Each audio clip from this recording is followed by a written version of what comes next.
ये तो रवैया ठीक नहीं है। इस तरह के रवैये को मैं दोबारा बर्दाश्त नहीं करूंगा। सरकार चाहती है काम करे, और काम करेगा वही रुकेगा। 1 महीने आप सबको मैं छूट दे रहा हूँ, 1 महीने के अंदर अंदर ये जो आज शिकायत है ये इनका समाधान हो जाना चाहिए, वरना जिससे भी पड़ेगी वो अपनी सवारी अपने सामान की जिम्मेवार हो जाए। ये मत कहना, क्योंकि सारे लोकल हैं, बहुत सारे अधिकारी भी लोकल हैं, इसलिए मैं ये सारी बातें खुल के नहीं कहना चाहता। इसलिए ये ध्यान रहे, अब जो काम दिया गया है उसको इधर उधर मिक्सचर मत करो, ये उसकी जिम्मेवारी है, उसकी जिम्मेवारी है। छोटी छोटी प्रॉब्लम है, सरकार चाहती है इसका समाधान हो, इसीलिए तो कैंप लगाए जाते हैं, वरना क्या जरूरत है। तो इसलिए अधिकारी उन सब जिम्मेवारियों को समझे। अब मैं आया हूँ तो दबा के 30-40 शिकायतें आ गई, उससे पहले 10-12 चढ़ी हुई थी। और दूसरा, जब भी कोई ग्रीवेंस की बात हो, सारे पार्षदों को यहाँ पे बिठाएंगे, क्योंकि इनके वार्डों की तो प्रॉब्लम है। इनके वार्ड वाइज क्या प्रॉब्लम है, उनको बाकायदा यहाँ ये जनप्रतिनिधि हैं, चुने हुए नुमाइंदे हैं, ये ऐसे नहीं बैठ रहे यहाँ। इसलिए ध्यान रहे, और एक सिस्टम का जरूर ध्यान रखें। या ना माइक है बोलने के लिए, ना किसी तरह की व्यवस्था है, ये खाली फॉर्मेलिटी हो रही है। दोबारा के लिए फॉर्मेलिटी हुई तो ठीक नहीं होगा। मैं आज इसका मैसेज भेजूंगा, अगर ये दोबारा फॉर्मेलिटी, इसके लिए हम नहीं आए। हम जनता के जनप्रतिनिधि हैं, इनकी समस्याओं का समाधान के लिए यहाँ बैठे हैं, अपना समय लगा रहे हैं, और इन्होंने हमें ये जिम्मेवारी दी है इस समाधान के लिए। वरना अधिकारी तो है, हर काम के लिए अधिकारी चुने हुए, अधिकारी बिठा रखे हैं। अगर अधिकारी ही करते तो प्रजातंत्र में हम लोगों को चुनने की क्या जरूरत थी।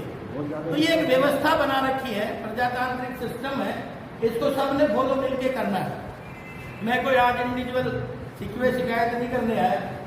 और सबसे ज्यादा दुर्दशा मेरी इस नगर परिषद की है, सबसे ज्यादा। मैं सारी ग्रीवेंस देखता हूँ पूरे हरियाणा लेवल पे, यहाँ इतनी बड़ी समस्या खुद पैदा कर रखी है, कोई किसी और ने नहीं कर रखी है। छोटी छोटी बातें हैं, ये भी नहीं बहुत बड़ा वो है, बहुत बड़ी 2-4 चीजें 5 चीजें होंगी, बाकी तो सारी अधिकारियों से रिलेटेड चीजें हैं।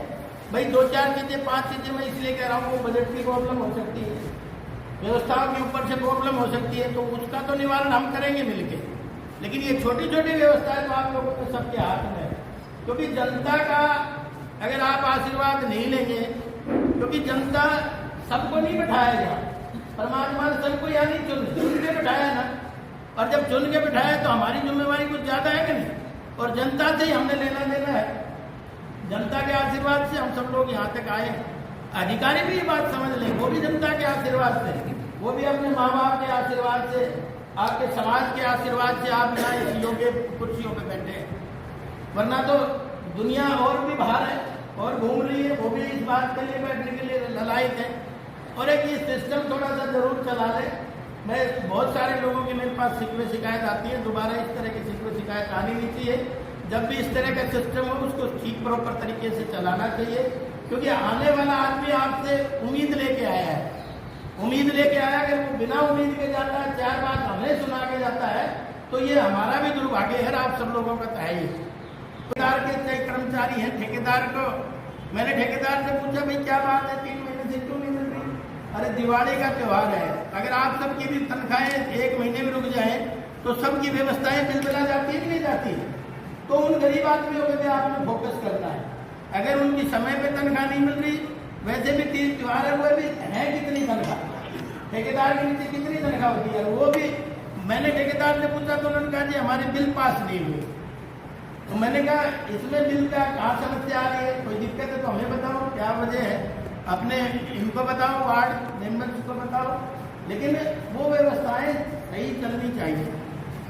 और जितने भी पार्क हैं, तो मैंने तो एक ही पार्क देखा, उसकी बहुत बड़ी दुर्दशा है। कल ईओ साहब को लिखवाया भी था सारे प्रमाण कंडीशन, 1 महीने में वो सारी पूरी होनी चाहिए। दूसरा, जितनी भी सार्वजनिक टॉयलेट है मैं देख रहा हूँ वो गंदगी पड़ी और उनकी सफाई बिल्कुल नहीं हो रही, उनको बनाने का कोई फायदा नहीं है।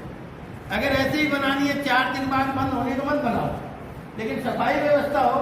मैं ये कहता हूँ जहाँ टेंडर आप कह रहे हो 25 तारीख को हम छोड़ देंगे, ऐसा ही मैंने सुना था, 25 तारीख के उसके टेंडर छोड़ देंगे, लेकिन टेंडर छोड़ने से बात नहीं बनती, उसको बाकायदा पेमेंट का उसका सिस्टम बिठाओ। क्योंकि टॉयलेट हम 4 दिन आज तो सफाई कर देंगे, लेकिन वो महीनों महीनों सालों सालों चलने वाली है नहीं। चाहे उस पर मामूली सी चार्ज रखो, किसी को उस तरह का टेंडर का सिस्टम बनाओ, भाई 5 रुपये हम लेंगे, 2 रुपये लेंगे, ताकि वो मेंटेन रहे। आज हम लाखों लाखों रुपए टॉयलेटों में लगाते हैं, उसका इस्तेमाल नहीं हो रहा। तो ये व्यवस्था में भी अगर कोई टेक्निकल बात आती है तो है तो सारी जन सेवा के लिए, लेकिन हम उसमें परमानेंट आदमी नहीं देंगे तो मैं समझता हूँ बेकार है। एक ये ब्रास मार्केट है, ब्रास मार्केट में अवैध व्हीकल खड़े रहते हैं, सारी बसें खड़ी रहती हैं। बसों का एक क्या काम है, ये क्यों खड़ी है यहाँ, कौन देखता है इस बात को? तो ये बसें नहीं खड़ी होनी चाहिए कल से।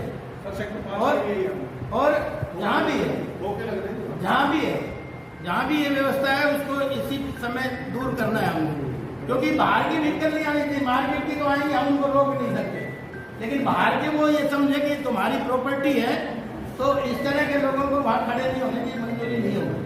दूसरा, ब्रास मार्केट में एक इतनी बड़ी मार्केट है, लेकिन वहाँ कोई टॉयलेट ही नहीं है। कोई उस दीवार पे जा रहा है, कोई उस पे जा रहा है। एक उस पर टॉयलेट का प्रबंध, 2 टॉयलेट दोनों तरफ करने का भी वो करेंगे, क्योंकि ब्रास मार्केट में बिल्कुल इतनी भीड़ रहती है, सुबह से शाम तक जाम रहता है, वो आदमी कहाँ जाएगा परेशानी को। तो इसकी टॉयलेट का भी मुझे इसमें दुरुस्त करके बताना, कहाँ कमियाँ आ रही है, कहाँ व्यवस्थाएं हैं। और दूसरा, सफाई व्यवस्था। सफाई व्यवस्था हम जो स्टोरेज बनाते हैं छोटे छोटे पॉकेट वाइज कॉलोनियों में, वो लोग बड़े परेशान है इस बात को लेकर। वो कहते हैं ये गंदगी हमारी यहाँ से हट जानी चाहिए, तो इसके लिए हमें कोई बाहर चिन्हित करना पड़ेगा, वहाँ से वो लिफ्ट करे डंपिंग यार्ड तक, वहाँ से लिफ्ट करके वो डंपिंग यार्ड तक ले जाए, बजाय कॉलोनियों के बीच में। कल मैं वहाँ नाईवाली पे गया तो वहाँ भी ऐसे डंपिंग यार्ड बना रखा। फिर उस पार्क का फायदा क्या है, अगर वहीं हम गंदगी डालते तो पार्क में जाएगा कौन? तो इसीलिए इन सबको बात जगन गेट की थी, मैं जब वोट मांगने गया तो तब भी ये प्रॉब्लम आ रही थी। उन्होंने कहा कि ये यहाँ से हटना चाहिए कूड़ादान। आज जब हम लिफ्टिंग कर रहे हैं, मतलब कूड़ा घर घर से ले रहे हैं, तो वहीं डालना जरूरी थोड़ी है, कौन डालता है उसे?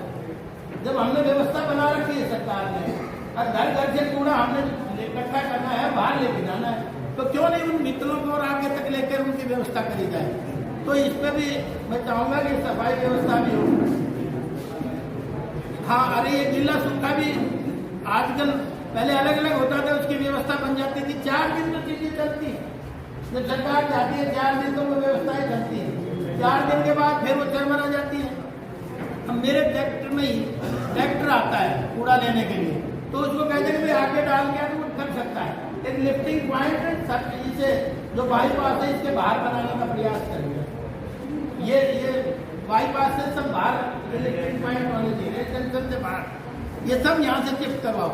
और दूसरा, आपने क्लस्टर बना रखा होगा सफाई कर्मचारियों का, उनका ठेका भी दे रखा होगा, उनके ऊपर स्पेशल फोकस करें, क्योंकि दिवाली को और अड़ंगा भी आने वाला है। पैकेज ज्यादा होता है, माल कम होता है, तो पैकेज सारा रोड पे ही आना है, तो उसकी व्यवस्था भी समय रहते हैं इसके ऊपर फोकस जरूर कर लेंगे। दूसरा, मैं इसकी गली मोहल्ले में जाता हूँ, चौहान साहब, सब सीवर अटे पड़े हैं, तो सीवरों की व्यवस्था इस पे कराएं, जो ढक्कन खुले ढक्कन लगवा दें उस पर। जहाँ जहाँ भी ये कंप्लेंट आ रही है काफी सीवरों की, तो मैं चाहता हूँ उनकी सफाई तुरंत हो जानी चाहिए, क्योंकि दिवाली पे करोगे 1-2 दिन पहले तो वो फिर सड़ेगा। आपकी इतनी व्यवस्थाएं ठीक नहीं है, अब वो उसी टाइम निकाला, उसी टाइम शिफ्ट कर दिया, वो कई दिन तक तो वहीं पड़ा रहता है। तो इसलिए सारी की सारी सीवर लाइनों को आप चेक करेंगे। और पानी की व्यवस्था भी, जैसे मैंने कहा था, पूछा भी था आपसे, अब 2 दिन में 3 दिन में पानी आ रहा है शहर में। अब तो मुझे लगता है रेगुलर आ रहा है, पार्षद बताएंगे। पानी तो रेगुलर आ रहा है, लेकिन ये फिल्टर का क्या है मामला? फिल्टर का क्या मामला है? एरिया के अंदर रिप्लेसमेंट होनी है सर पाइपिंग। हमारा जैसे अमृतवन के जो बैलेंस काम रह गए, अमृतपुर के अंदर हमने ले रखा है सर, और वो हमारा लागू हो गया, अमृतपुर लागू इसमें जो हमने ले लिया था, सबमिट कर दिए हैं। 214 करोड़ का है, उसके अंदर पूरी रिप्लेसमेंट लगभग 77 किलोमीटर पाइप रिप्लेसमेंट की वाटर सप्लाई, और पूरा रेस्टोरेशन ऑफ रोड भी हमने उसके अंदर इंक्लूड कर, कनेक्शन भी हम प्रोवाइड करेंगे। पानी गंदा नहीं आना चाहिए, ये तो हम पानी होते हुए इसका मतलब हम फिल्टर नहीं करते। नहीं सर, क्या होता है कि जैसे जो पुराने कनेक्शन रहते हैं ना वो डिस्कनेक्ट। भाई जहाँ जहाँ खाली पानी आ रहा हो ना वहाँ एक्शन साहब के घर भेज देना वो पानी, ये वो पियेंगे ये वाला हम पियेंगे। हमारे यहाँ क्या सर कि कोई बोर नहीं है रेवाड़ी सर के अंदर, बोर का पानी हम देते ही नहीं नहीं है। तो ये पानी गंदा कहाँ से है? बोर का नहीं है इसीलिए गंदा आ रहा है। इसीलिए कहीं ना कहीं सीवर टच हो रहा है, ये कहीं ना कहीं लीकेज है इसमें। तो एक बार उसको सारे को और आलिंग करके, और जहाँ से हम नहर का पानी ले रहे हैं तो वहाँ हमारा फिल्टर सिस्टम तो होगा ही, हाँ सर। तो वहीं से गंदा होना शुरू हो जाता है। उस फिल्टर को एक बार चेक सारे कराएंगे, ठीक है कि नहीं?